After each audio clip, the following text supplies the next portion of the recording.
si do onej zelenice, Mikuláško. Zatkaj si u nás po tej dlhej ceste. Ale čo to ty máš, batvošku? Som našiel po ceste pre deti.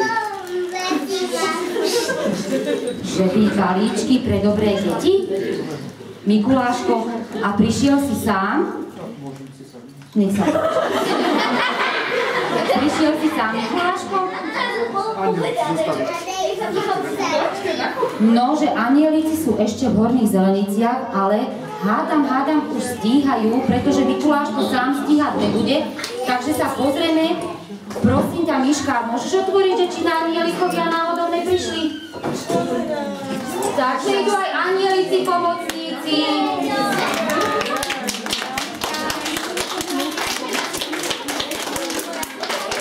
A anielici, pomocníci niečo dobrým deťom priniesli takisto.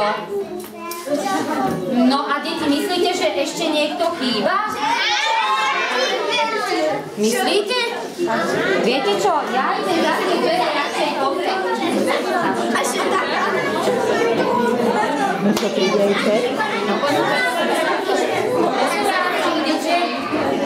Lebo by malo byť rozsypané nejaké čierne čmuhy.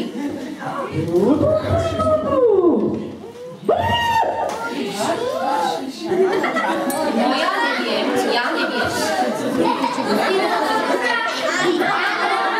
No vyskúšame. Keď ma odtáhnu, nech príde. A keď sa aj vy nebojíte, no nech príde. Nech sa...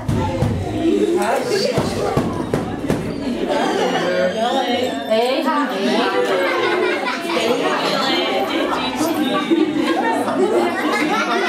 Poslúchali ste? Áno? No ja som počul, že nie. Ejha. Kristián, teba mám tuším na zozname. Poslúchal si rodičov? Aj babku? Áno. Aj sestry? No, to sa mi nezdá. Nepôjde so mnou do pekla. Potrebujem nejakých pomocníkov. Teraz si chytím chvost a musíš mi slúbiť, že budeš už poslúchať. Povedz, slúbujem, čerky.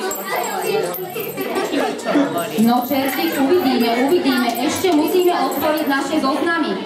Takže uvidíme. Anielici, pomôžete Mikuláškovi vybaliť vreco s balíčkami? Či sú to pre naše detičky? Takže pozrite sa.